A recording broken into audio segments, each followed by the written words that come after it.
こんにちは、なおです。今回はどうして強い妖怪技としてゴズキがおすすめされるのか、その強さの秘密について簡単に紹介していければなと思います。またゴズキ以外の妖怪技についてもどういった観点で選べば自分好みの自分に合った妖怪技が見つけられるのかというところについてもですね、簡単に話せたらなと思います。最近始められた方にもなるべく分かりやすいようまとめてみましたので、もし気に入っていただけましたらチャンネル登録、そして高評価もぜひよろしくお願いいたします。それではなぜ牛は強いのか、早速いってみましょう。妖怪技を使っていく前に簡単にですね、ゴズキの玉城について見たいと思います。特殊効果の固定部分には突進攻撃のダメージ量アップ、そして攻撃力妖怪化中というですね、どちらもね攻撃性能に特化したものがついております。この後じっくり紹介していく妖怪技なんですけれども、ゴズ掛けと言います。消費揚力は8使います。以前はもっと少ない消費揚力で出すことができたんですけれども、前回か前々回ぐらいですかねのアップデートで消費揚力量がね少し増えてしまいました。ただそれでも強いことに変わりはないので、早速紹介していきたいと思います。ゴズキの妖怪技がなぜ強いのか、その1、気力削りの量がすごいです。実際にねこれは見ていただきましょう。敵の紫のゲージ見ていてください。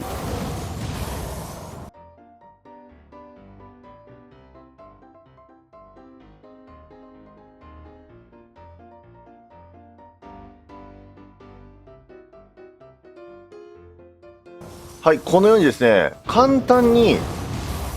気力、ないし揚力をですね削り切って敵をダウンさせることが可能です。さあ、では参考までにですね、私の気力へのダメージ量を結構上げてある状態のこの大太刀の荒波という技もですね当てていきたいと思います。先ほどねゴズキと比べてどう違うのか。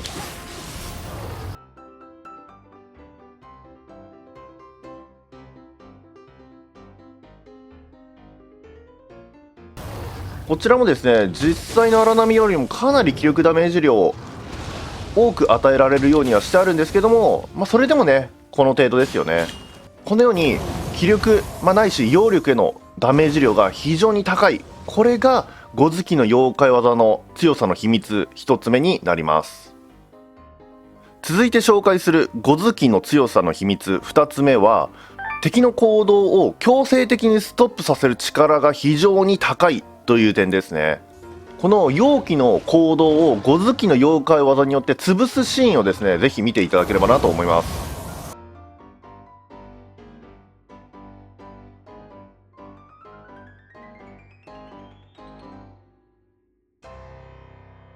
はい、このように今敵突っ込んできましたが、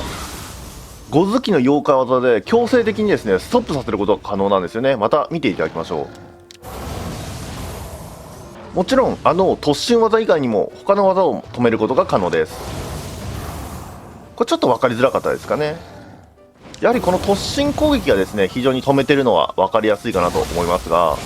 全ての攻撃を完璧にね止めれるというわけではありませんが、多少の攻撃であれば簡単に止めることができます。もちろん妖怪相手ではなく人型の敵もですね、はい、このように敵の攻撃の間に割って入って強制的にストップさせることが可能なんですね。はい、このようなつかみ攻撃もタイミングによってはかわして敵を倒すっていうことも可能になっております。攻撃手段としても非常に優秀ではあるんですけれども、このようにですね防御面から見ても非常にこのゴズキの妖怪技優秀なんですよね。高難易度になって敵が強くなればなるほど、このですね敵の動きを強制的にストップさせるっていうのの重要さ上がってきますので、もうですね後半の方は敵の連撃を食らったらねそのまま死んでしまうなんていうケース非常に多発しますので、強引にでも敵をこのように動きを止めてしまえるっていうのはですね本当に破格の強さになっております。次はゴズキのメリット3つ目ですね。それは攻撃の当てやすさになります。こちらはですねゴズキの妖怪技を実際にねちょっとスローで見ていただきましょう。いきます。はい、これですね、ゴズキの妖怪技出した直後の映像なんですけども、まあ皆さんね、見てわかる通りゴズキってでっかいですよね。このように今見ていただいている通り、非常に大きな面で、横幅はもちろん高さもですね、かなりの高さまでこう攻撃範囲があるんですよね。ですので、どんな敵に対しても当てやすいですよね。さらに言うと、ゴズキの妖怪技、移動距離も非常に長い。ヒット数もただのタックルのように見えて、タックル部分、そして突き上げ部分と2ヒットある。この攻撃面の大きさ、そして移動距離、ヒット数もきっちり2発あるというですね、隙のない構成によって、ゴズキの妖怪技非常に当てやすくなっております。さらに、こちらの容器のような角の生えている妖怪相手ですと、正面から打ってあげることで、はい、このようにですね、簡単に角を折ることも可能なんですよね。ただ当てやすいだけではなく、角まで折りやすいと。非常にですね、至れり尽くせりの技となっております。忍者のような素早い相手であっても、はい、ある程度でしたらこのようにね、きっちり追尾して当ててくれますので、そこまで深く考えなくても、とりあえず出してあげれば OK かなと。ただ理想を言えば、あまり距離を取りすぎず、なるべく敵のね近くからささっと出してあげた方が2発確実にヒットさせやすいので、そこだけね注意していただければなと思います。次はですね、ゴズキの妖怪技を使う際のですね注意点2つだけ紹介させてください。1つ目は、非常にですね消費量力が8と多めなので、場合によってはですねなかなか使うことができないと、また使うことで一気にですね揚力がなくなってしまうっていう点なんですよね。妖怪技の中では比較的ですね消費量力多い方に分類されますので、そこだけ注意してください。使う際の注意点2つ目はこちら、水鬼と戦う場合ですね。 DLC で追加された非常に厄介な敵なんですけども、攻撃をですねかわす際にワープするっていうですね特徴があるんですよ。実際にね見ていただきましょう。ゴズキのこれですね、今勝手にこいつ使ってきましたね。今のように氷に変化して姿を消しちゃうんですよね。これがね非常に厄介なんですけども、こちらですねゴズキの妖怪技を発動させると、はい、このようにですね強制的に姿をくらますんですよね。本来だったら非常に使いやすいこのゴズキの妖怪技なんですが、はい、このようにですねこの水鬼相手にだけは逆に使うことによって敵がね姿を消しちゃって、ちょっとですね逆に倒しづらくなるっていうケースもありますので、そこだけね注意していただければなと思います。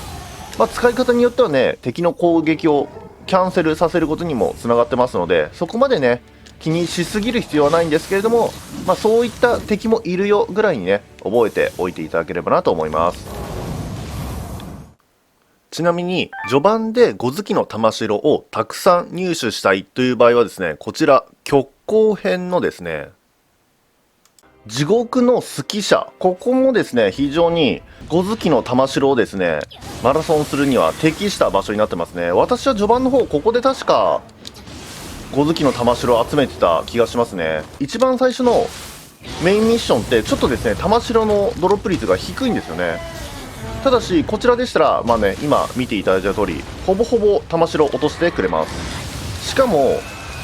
出てくる敵の数も少ないので非常にマラソンがしやすい。もしゴズキの玉城たくさんマラソンして集めて妖怪技使いたいなっていう方はですね、ぜひこの地獄のスキ車おすすめしたいと思います。では最後にですね、実戦において敵の行動を止めるのがどれほど有効なのか、実際のですねボスたちを戦いながらお見せできればなと思います。今回はですね敵の動きが分かりやすいように妖怪タイプの敵を選んでるんですけれども、もちろんですね人型のボスに対しても有効なものですので、そこはね安心していただければなと思います。みんな苦手とする人も多いであろうこちら柴田に対してもこのゴズキはですね非常に刺さります。敵のですね動きをゴズキによってどんな感じで止めているのか、そこら辺にね注目していただけると非常にありがたいです。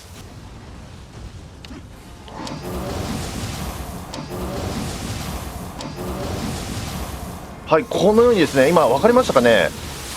柴田勝家という敵ですね。もう攻撃し始めると非常に追尾性能だとか高くてですね、手がつけられない相手なんですけれども、このようにですね、5月の妖怪技を使いつつ敵の行動をですねキャンセルさせつつ攻めていくと、非常にね普通に戦うよりも戦いやすいかなと思います。